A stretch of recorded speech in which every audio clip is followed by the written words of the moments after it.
পাগল হওয়ার নাটক করে অরুকে ডেকে এনে পুলিশের হাতে তুলে দিল শ্যামলী আর অনিকেত। হ্যাঁ বন্ধুরা, এমনটাই দেখা যাবে। তাই সম্পূর্ণ জানতে ভিডিওটিতে লাইক দিয়ে চ্যানেলটি সাবস্ক্রাইব করে দেখতে থাকুন।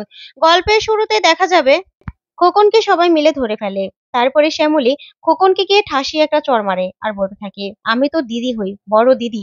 তুই কি না আমাকে মারতে এসেছিলি খোকন? কেন? কেন মারতে এসেছিলি? তোদের জন্য আমি কি না করেছি? তখনই খোকন হাত জোড় করে ক্ষমা চাইতে থাকে শ্যামলীর কাছে। তখন অনিকেত বলে, শ্যামলী, ওর মায়া কান্নায় আর কিন্তু আপনি পড়বেন না, ওর কথা একদম শুনবেন না। তখন শ্যামলী বলতে থাকে, না না স্যার, ওদের কথায় আমি আর ভুলি না। ও আমাকে মারতে এসেছিল, মেরে ফেলতে চেয়েছিল, আমাকে পাগল বানাতে চেয়েছিল, সবার কাছে পাগল প্রমাণ করতে চেয়েছিল। কেন করেছিলি এটা? কেন করেছিলি বল? কিন্তু খোকন কিছুই বলে না। তখন অনিকেত বলতে থাকে, এমনি হবে না শ্যামলী, এমনিতেও মুখ খুলবে না। তখন শ্যামলী বলতে থাকে, আমি জানি স্যার, ও এমনিতে মুখ খুলবে না, পুলিশে খবর দিলে তারপরে পুলিশের কাছে গিয়ে ঠিকই মুখ খুলবে। তখন অনিকেত বলতে থাকে, হ্যাঁ শ্যামলী, পুলিশে আমি খবর দিচ্ছি। তারপরে শ্যামলী বলতে থাকে, দাঁড়ান স্যার, পুলিশ আসার আগে মন্দার, তুই কি তোর হাতটা একটু ঝালিয়ে নিতে চাস নাকি? তখন মন্দার বলতে থাকে, হ্যাঁ শ্যামলী, অনেকদিন ধরে হাত পা আমি সামলে রেখেছি, এবার খোকনকে বেড়ে তারপরে আমার হাত পা গুলো ঝালিয়ে নেব। তারপরে খোকনকে মারতে থাকে মন্দার। তারপরে প্রিয়া, রোহিণী ওরাও মারতে থাকে, কিন্তু খোকন কিছুই বলে না। তারপরে মন্দার বলতে থাকে, বল, বল তুই কার কথা এসব করেছিলি, বল। কিন্তু খোকন কিছুই বলতে চায় না। তারপরে শ্যামলীর কাছে গিয়ে হাত জোড় করে ক্ষমা চাইতে থাকে খোকন আর বলতে থাকে, দিদি আমাকে ক্ষমা করে দে, আমার ভুল হয়ে গেছে দিদি, আমাকে ক্ষমা করে দে। তখন শ্যামলী বলতে থাকে, তোকে ক্ষমা? আগে বল, কে করতে বলেছিল তোকে এই কাজ? কার কথা এই কাজগুলো করেছিলি? তখন খোকন বলতে থাকে, বলছি দিদি, আমি সব বলবো, সব বলবো আমি। তখন অনিকেত বলে, আগে যাও, আগে সবটা বলো। তখনই মন্দার বলতে থাকে, দাঁড়া, আমি ভিডিওটা অন করে নেই। তারপরে মন্দার ভিডিও করতে থাকে।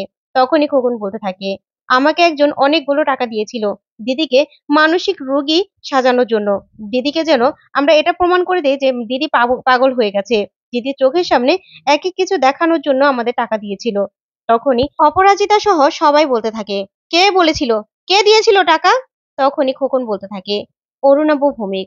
তখন এই কথা শুনে অপরাজিতা সহ ঠাম্মি সহ সবাই চমকে যায়। তারপরে খোকন সবটা বলতে থাকে। তারপরে মন্দার বলতে থাকে, না না, তোকে এভাবে ছেড়ে দেবো না তো, তোকে কালি মেখে তারপরে এখান দিয়ে ঘোরাবো, দাঁড়া।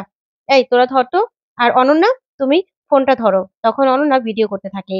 ওইদিকে গিয়ে মন্দার কালি নিয়ে আসে। তারপরে খোকনের মুখে কালি মাখাতে থাকে আর অনন্যা সেটা ভিডিও করতে থাকে। তখনই অনন্যার কালি মাখা মুখটা দেখে কিছু একটা মনে পড়ে যায়। তখন অনন্যা বলতে থাকে, শ্যামলী, দাঁড়াও, আমার না মনে হচ্ছে ওনাকে আমি দেখেছি। তখন শ্যামলী বলতে থাকে, অনন্যা, তুমি ওকে কোথায় দেখলে? তখন অনন্যা বলতে থাকে, দাঁড়াও, আমার মনে হচ্ছে ওনাকে আমি দেখেছি।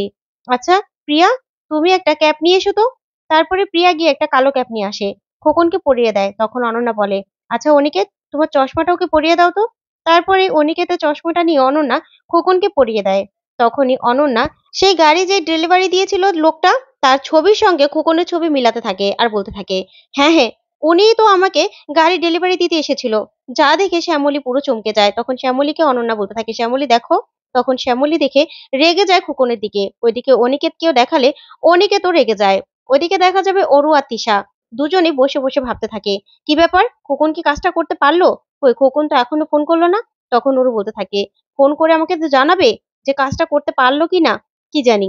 তখনই তিশা বলতে থাকে, আচ্ছা অরু, তুমি না এক কাজ করো, ওই যে খোকনের যে ওয়াইফ, ও শিউলি নাকি, ওকে একটা ফোন করলে হয় না? তখন অরু বলতে থাকে, দাঁড়াও, ফোন তো করতেই হবে। ঠিক তখনই খোকনের ফোন থেকে ফোন আসে। তখন অরু বলতে থাকে, দাঁড়াও দাঁড়াও, খোকন ফোন করেছে। তারপরে অরু ফোনটা রিসিভ করে। তখন খোকনকে বলতে থাকে, খোকন কাজ হয়েছে? তখন খোকন বলতে থাকে, হ্যাঁ হ্যাঁ, কাজ হয়ে গেছে। আজকে যা ভয় পেয়েছে না, ওকে না মানসিক হাসপাতালে পাঠাতেই হবে, কাজ হয়ে গেছে। তারপরে দেখা যাবে খোকনের পাশে অনিকেতরা সবাই দাঁড়িয়ে আছে, লাউড স্পিকারে সবটা শোনাতে থাকে। তখন অরু বলতে থাকে, যাক, তুমি না একটা ভালো কাজ করেছো, কাজটা শেষ করতে পেরেছো তো? তখন খোকন বলে, হ্যাঁ, আমি কাজ শেষ করে চলে এসেছি। আচ্ছা আমার বাকি টাকাটা? তখন ওরু বলতে থাকে, হ্যাঁ হ্যাঁ, টাকা তুমি পেয়ে যাবে, চিন্তা করো না, টাকা, সব টাকা তুমি পেয়ে যাবে।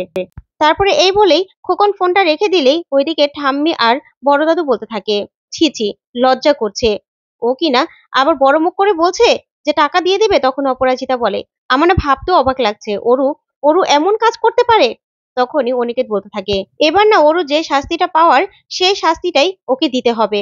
তখনই সূর্য বলতে থাকে, হ্যাঁ ঠিক বলেছিস অনি, শ্যামলী অনেকবার করে বলেছিল, কিন্তু প্রমাণের অভাবে ওকে আমরা কোনোভাবে শাস্তি দিতে পারিনি, এবার অরুকে শাস্তি দিতেই হবে শাস্তি, ও বড্ড বার বেড়েছে।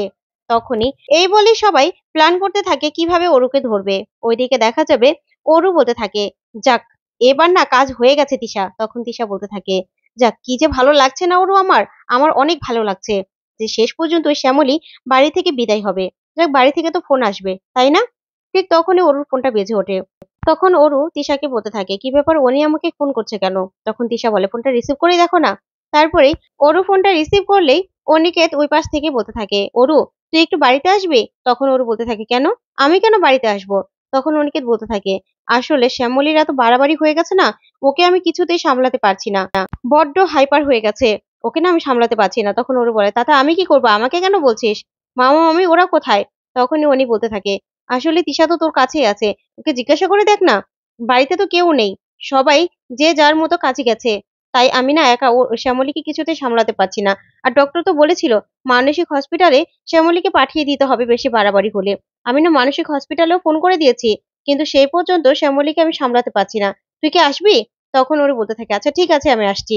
এই বলে ফোনটা রাখলেই তখনই তিশা অরুকে জড়িয়ে ধরে আর বলতে থাকে, ফাইনালি অরু, আমাদের কাজ কমপ্লিট হলো, এবার না ওই শ্যামলী বাড়ি থেকে বিদায় হবে, চলো তাড়াতাড়ি। এই বলে অরু আর তিশা বাড়িতে আসে। তখনই শ্যামলী নাটক করতে থাকে আর বলতে থাকে, ওই তো স্যার চলে এসেছে, আমাকে মেরে ফেলবে, ওই ছুরিটা দিয়ে আমাকে মেরে ফেলবে। তখন অরু বলতে থাকে, অনিকেত ওর তো দেখছি বেশি বাড়াবাড়ি হয়ে গেছে, ওকে মানসিক হসপিটালে পাঠাতেই হবে। ঠিক তখনই দেখা যাবে অনিকেত বলতে থাকে, ওই তো চলে এসেছে। তখনই পুলিশ দেখে অরু চমকে যায় আর বলতে থাকে, কি ব্যাপার অনি, পুলিশ কেন বাড়িতে? ও তো মানসিক হসপিটালে যাওয়ার কথা ছিল। তখন অনিকেত বলতে থাকে, কেউ পাগল হলে না তাকে মানসিক হসপিটালে পাঠাবো অরু, কিন্তু তুই তো পাগল নস, তুই তো একজন ক্রিমিনাল, তোকে তো পুলিশের কাছে দিতেই হবে। যা শুনে অরু পুরো চমকে যায়, বলতে থাকে, কি বলছিস শনি তুই, কি বলছিস এগুলো? ঠিক তখনই বাড়ির সবাই সেখানে চলে আসে আর খোকনকেও নিয়ে আসে। তখন খোকনকে দেখে অরু মনে মনে বলতে থাকে, সর্বনাশ, এটা কি একটা ট্র্যাপ ছিল, আমাকে সবাই ধরে ফেলেছে। তখনই অপরাজিতা এসে অরুকে একটা ঠাসিয়ে চড় মারে আর বলতে থাকে, তুই শেষ পর্যন্ত অনন্যার গাড়ি ব্রেক ফেল করে দিয়েছিলি, অনন্যাকে মারতে চেয়েছিলি, সেখানে আমার অনির জীবন নিয়ে টানাটানি হয়েছিল, তোকে না আমি ঘেন্না করি আমি। তখনই সবাই মিলে অরুকে অনেক কথা শোনাতে থাকে। তারপরে প্রিয়ার মা গিয়ে বলতে থাকে তিশাকে, তিশা তুমিও শেষ পর্যন্ত অরুর সাথে ছিলে, অরু এত কিছু করছে তারপরেও তুমি অরুকে আটকালে না। তখন তিশা বলতে থাকে, না না বিশ্বাস করো, আমি এসব কিছুই জানতাম না। অরু ছি ছি ছি, তুমি এসব করেছিলে, আমার না ভাবতেও লজ্জা লাগছে, তুমি এসব কিছু করেছো। তখনই শ্যামলী বলতে থাকে, সত্যি দিদি, তুমি কিছুই জানতে না, তাহলে রিমোটটা ফ্রিজের মধ্যে গেল কি করে? তখনই অনন্যা দুটো রিমোট দেখায় আর তখন তিশাকে বলতে থাকে, কি ব্যাপার, একটা একটা রিমোট তোমার ঘর থেকে পাওয়া গেছে, আরেকটা ফ্রিজে, তোমার ঘরে রিমোট গেল কি করে? আর সেদিন তুমি আর পিসিমণি এসে আমাকে কেন নিয়ে গিয়েছিলে? তখনই তিশা বলতে থাকে, আমার ঘরে রিমোট, আমি তো দেখিনি অরু, শেষ পর্যন্ত তুমি আমাকে ফাঁসাতে চাইলে, ছি ছি, আমি বুঝতেও পারিনি যে তুমি এত শয়তান, তুমি এত বড় একজন ক্রিমিনাল অফিসার, এখনই ওকে নিয়ে যান। তখন অরু তিশার কাণ্ড দেখে অবাক হয়ে যায়। তখন অরু বলতে থাকে, এই খোকনের কথা শুনে তোমরা সবাই আমাকে ফাঁসাতে চাইছো, আমি এসব কিছুই করিনি, খোকন আমাকে ফাঁসিয়েছে, আমি যে এসব কিছু করেছি প্রমাণ আছে। তখনই অফিসার বলতে থাকে, দেখুন প্রমাণ না আমরা জোগাড় করব। তখনই শ্যামলী খোকনে সেই ভিডিওটা দেখায় আর বলতে থাকে, অরু দাদা আর কোনো প্রমাণের কি দরকার আছে? তারপরে অরুকে পুলিশ টেনে নিয়ে যায়। তারপরে শ্যামলীর কাছে সবাই ক্ষমা চায় আর বলতে থাকে, আরো আগে যদি তোমার কথা শুনতাম শ্যামলী, তাহলে আর অরু এত কিছু করতে পারতো না, খুন করার মতো এত বড় একটা অপরাধ করতে চাইতো না। তখন শ্যামলী বলতে থাকে, না না, তবে সবচেয়ে বড় কথা হলো স্যার আমাকে বিশ্বাস করেছিল, স্যার আমার পাশে ছিল। তখন অনন্যা বলতে থাকে, তা তো থাকতেই হবে শ্যামলী, আর আমাদের না আর কোনো বিপদ নেই, কারণ শ্যামলী যে আমাদের কাছে আছে। কিন্তু ওইদিকে তিশা ভাবতে থাকে অরুকে কি করে ছাড়িয়ে আনবে। তো বন্ধুরা আজকের আপডেটটি কেমন লাগলো কমেন্ট